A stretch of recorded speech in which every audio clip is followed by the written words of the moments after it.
আপনাদের কাছে শুধু দোয়া চাচ্ছি আর খবরগুলো ইনশাল্লাহ শেয়ার করে দিবেন, কারণ এই মাত্র ঠিক 1 মিনিট আগে আমি যখন রেকর্ড করছি তখন বাংলাদেশে ঘড়ির কাঁটায় 3:15 রাত। অনেকে ঘুমিয়ে গেছেন, বাট আমি খবরটা রেকর্ড করছি কারণ মাত্র 1 মিনিট আগে আল জাজিরার সর্বশেষ লেটেস্ট আপডেট হচ্ছে গতকালকে সন্ধ্যা থেকে ইসরায়েল সতর্কতা জারি করেছিল বাসিন্দাদেরকে আপনার আশ্রয় কেন্দ্রগুলোর কাছাকাছি থাকার নির্দেশ দিয়েছিল, কিন্তু ইরান বলছে একটা, ঘটনা ঘটাইছে আরেকটাতে।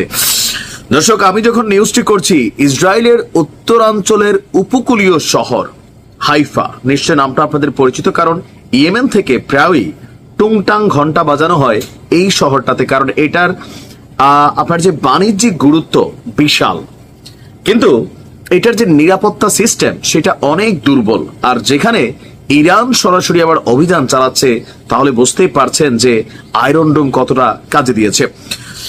ইসরায়েলের উত্তরাঞ্চলীয় উপকূলীয় হাইফা শহরে ইরান থেকে নিক্ষেপ করা একের পর এক ক্ষেপণাস্ত্র আঘাত এনেছে কাঙ্ক্ষিত লক্ষ্যবস্তুতে। ইসরায়েলি চ্যানেল 13 বরাত দিয়ে এই তথ্য দেখছে বা এই ফুটেজ দেখেছে সারা বিশ্ব। আল জাজিরা বলছে যে হাইফা শহরের শুধু নয়, এর পাশে তামরা যে শহর আছে, খুবই গুরুত্বপূর্ণ বাণিজ্যিক বন্দর ভাবে, সেই তামরা শহরেও তামরা করে দিয়েছে ইরানের ক্ষেপণাস্ত্রগুলো। ইরানি হামলার জেরে পুরো হাইফা এবং ইসরায়েল জুড়ে গভীর রাত থেকে সাইরেনের শব্দ বেজে উঠেছে। আতঙ্কে দিক বিদিক ছুটছে আপনার সাধারণ ইসরায়েলের জনগণ, কারণ এই যুদ্ধটা নেতানিয়াহু তার দেশের মানুষের উপর চাপিয়ে দিয়েছে। কারণ ইরান আগ বাড়াইয়া ইসরায়েলি কিন্তু অভিযান চালায় নাই, কিন্তু যখন অভিযান চালাইছে তখন স্বাভাবিকভাবে এর জবাবটা তাদেরকে নিতেই হবে। জেরুজালেম এবং হাইফা শহরের আকাশে দেখা গেছে উড়ে আসা একের পর এক ক্ষেপণাস্ত্র। ইসরায়েলের প্রতিরক্ষা সিস্টেম, আকাশ প্রতিরক্ষা সিস্টেমের মাধ্যমে অল্প কিছু ক্ষেপণাস্ত্রকে প্রতিরোধ করতে সক্ষম হলেও বেশিরভাগ ক্ষেপণাস্ত্রই আঘাত এনেছে। বাসিন্দাদেরকে সুরক্ষিত স্থানে যাবার জন্য ঘোষণা দিচ্ছে আপনার কি বলা হচ্ছে ইসরায়েলের বাহিনীগুলো। দর্শক, ইরানের রাষ্ট্রীয় সম্প্রচার মাধ্যমে দাবি করা হয়েছে যে রাতে ড্রোন এবং ক্ষেপণাস্ত্র ব্যবহার করে ইসরায়েলের সামরিক স্থাপনায়ও এই মুহূর্তে হামলা চালাচ্ছে তেহরান। হামলার মূল লক্ষ্য এই হাইফা এবং তেল আবিব শহরের আশেপাশে যেই সামরিক ঘাঁটিগুলো আছে।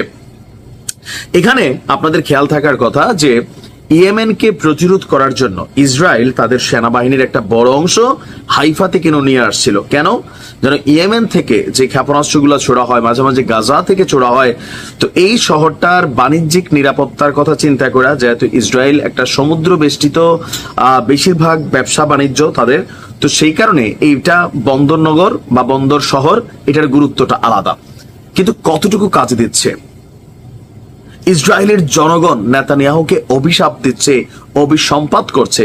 মজার বিষয় হচ্ছে যে যখন নেতানিয়াহু ইরানের জনগণকে সরকারের বিরুদ্ধে বিক্ষোভে রাস্তায় নামার ডাক দিয়েছে, উল্টো দৃশ্য আমরা দেখছি ইসরায়েলের জনগণের মধ্যে ব্যাপক প্রতিক্রিয়া দেখা গেছে। কারণ নেতানিয়াহু তো বাংকারের মধ্যে তার পরিবার এবং 14 গোষ্ঠী সহ এমনকি উচ্চপদস্থ কর্মকর্তারা সবাই সুরক্ষিত অবস্থানে চলে গেছে, যেখানে পরমাণু বোমা মারলেও হয়তো বড় কোনো ক্ষতি হবে না।